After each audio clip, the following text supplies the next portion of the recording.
Hello and welcome to another edition of News Showcase. I am Priya, Tamil Nadu's first artificial intelligence news presenter. Prime Minister Narendra Modi is staging a roadshow in Chennai to gather support for his BJP in the national elections.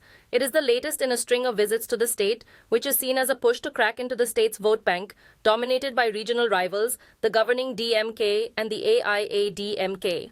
Former Governor Tamilisai Soundarajan is the BJP's candidate in South Chennai constituency. But in central Chennai, the party will face off against the DMK's powerful Dayanidhi Maran, who had served as a federal minister. On Wednesday, Prime Minister Modi is expected to campaign in Coimbatore for state leader Annamalai, the party's most visible frontman who hopes to win the seat, which is being seen as a sure shot for the BJP. Federal agents carried out searches in Tamil Nadu in connection with drug smuggling cases linked to former DMK member Jafar Sadiq. According to reports, detectives from the Enforcement Directorate descended on 25 locations in the cities of Chennai, Madurai and Trichy on Tuesday. The properties raided included those of Sadiq, who also produces films, and film director Amir. The Narcotics Control Bureau detained Sadiq in March on suspicion of helping to smuggle 3,500 kilos of pseudoephedrine, which has a street value of about 2,000 crore rupees. His links to Tamil and Hindi filmmakers are also said to be under investigation. He was expelled by the governing DMK party in February as suspicion grew of his links to the illegal drug trade. The High Court in Delhi has rejected Delhi Chief Minister Arvind Kejriwal's petition against his arrest. The petition challenged a lower court's order which sent him to jail until next Monday. The Financial Crimes Investigator, Enforcement Directorate, arrested him last month on charges of accepting bribes in return for contracts to sell liquor in Delhi. The investigator named him as the key plotter in the case, but Kejriwal and other high-profile politicians jailed in the case have denied the charges. The Chief Minister's Aam Aadmi Party said the arrest just before the national election was illegal and a plot to stop him from campaigning. India's top election officer, the Chief Election Commissioner, has been assigned a new security detail known as Z category. Rajiv Kumar will be protected by 45 men, many of them commandos from the paramilitary Central Reserve Police Force. The move comes after a new assessment of possible threats faced by the officer as India prepares to vote in national elections.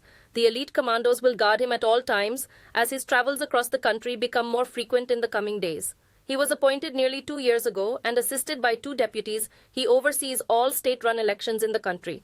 With 970 million eligible voters, India's national election is considered to be the largest in the world.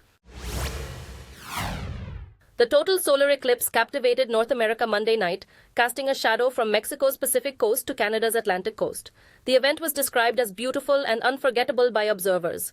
Prime viewing locations were booked months ahead, and in Arkansas, over 300 couples participated in a mass wedding ceremony. The eclipse also offered a unique opportunity for scientific study, with NASA launching rockets to measure changes in the ionosphere. The event revealed an asymmetrical corona due to the sun's cycle, creating a stunning diamond ring effect and briefly making Venus and Jupiter visible. The eclipse influenced animal behavior and elicited feelings of wonder and pro-social behavior in humans, underscoring our place in the cosmos. The next solar eclipse for much of North America is anticipated in 2044. Reports say India's first vertical lift rail bridge in southern Tamil Nadu is expected to open to traffic soon. The Pamban Bridge connects Rameshwaram on the mainland with Mandapam Island. The new bridge is being constructed at a cost of 535 crore rupees and will replace the existing one, which is thought to be many decades old. Reports say the first trial runs are expected to begin in June this year. More than 2/3 of the 2-kilometer bridge, which runs over the sea, has been completed. The rail bridge is the first of its kind, which splits open vertically to let ships pass through. The bridge is a major draw among visitors to the pilgrim sites around the area. A road bridge also runs alongside the rail line to connect the 2 points.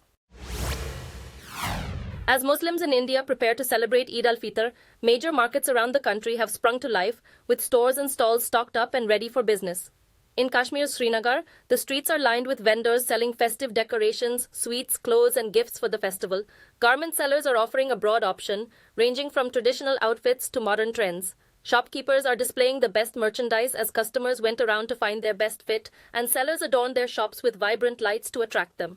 The scenes were no different in the city of Poonch, where shoppers hit packed alleys. Eid al-Fitr is celebrated by Muslims worldwide as it marks the end of the fasting month of Ramadan.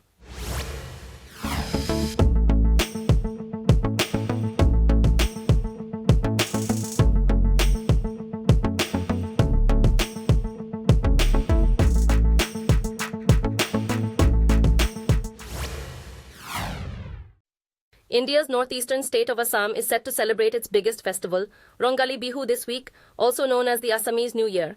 The festival, which runs for a week starting this weekend, marks the start of spring, which kicks off with colorful dance performances. Preparations have been gathering pace as women and girls in traditional costumes practiced various performances and held workshops in the run-up to the event.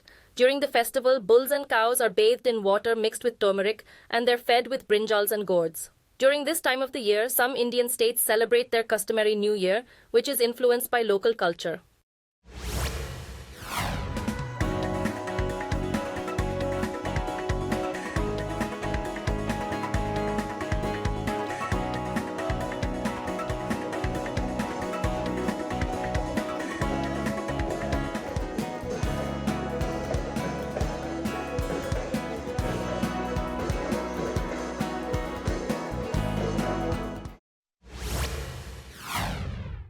The global airline industry is bracing for a challenging summer as travel demand is expected to exceed pre-pandemic levels, while aircraft deliveries are significantly reduced due to production issues at Boeing and Airbus. Airlines are investing heavily in maintaining older, less efficient jets and securing aircraft from lessors at a premium. Despite these efforts, some airlines are reducing their schedules due to aircraft shortages. Meanwhile, the aircraft leasing market is booming, with lease rates reaching their highest since mid-2008. Airlines are spending 30% more on leases than pre-pandemic and retaining older jets requiring costly maintenance. These increased costs are expected to impact profits despite high demand. Reports say fewer people plan to travel by plane this summer due to high inflation, with airline fares rising month on month on the other hand. Israel's Prime Minister says that a date has been set for a military offensive in the city of Rafah in the Gaza Strip.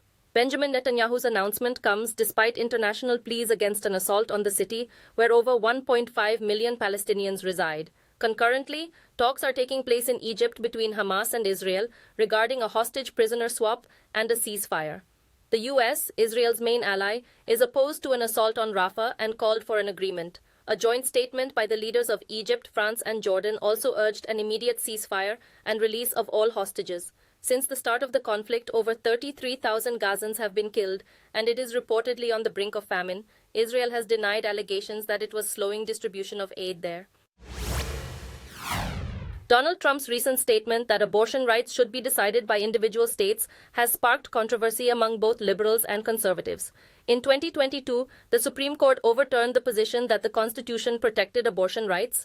Trump-appointed justices helped overturn what is called Roe v. Wade, which was criticized by prominent figures in his own Republican Party. Trump's comments have led to a varied response from states, with Florida recently upholding a 6-week ban on abortion. The state will also allow a vote on protecting abortion rights in its constitution. The Biden campaign has seized on the abortion debate as a potential means of winning Florida in the upcoming election. Trump and Biden will face off in November, when the United States will choose one of them as the next president. As part of global broadcaster BBC India's restructuring move, 4 of its ex-employees have launched an independent news organization called Collective Newsroom. The BBC has transferred its newsroom publishing license to the new unit, which will comply with India's foreign direct investment rules. The new company will produce content for BBC's digital services in multiple Indian languages. The content will be available on various platforms, including BBC News websites and social media. Collective Newsroom aims to diversify its offerings and partner with other news entities. The company is entirely Indian-owned, aligning with India's 26% foreign direct investment cap in digital media. The 4 journalists will own 75% of Collective Newsroom, with the rest owned by 5 other partners. Authorities in Hong Kong have seized 146 kilos of gold, the city's largest ever smuggling bust, estimated to be worth over 10 million USD. The gold was disguised as machine parts and intercepted en route to Japan. A 31-year-old man has been arrested and released on bail, with further investigations pending. The discovery was made while examining 2 air compressors in a cargo shipment, which had an unusual texture and weight. The compressors were found to be filled with gold that had been molded into parts like gears, screws, and motor cores. Authorities suspect a crime syndicate aiming to evade taxes in Japan may be behind the operation. Hong Kong, one of the world's largest gold trading hubs, has seen rising gold prices amid geopolitical uncertainty. Smuggling is a serious offense in Hong Kong and carries a penalty of up to 7 years in jail. Thank you for watching. I am Priya, Tamil Nadu's first artificial intelligence news presenter. Do tune in, same time tomorrow, for a roundup of the latest news and updates in India and around the world.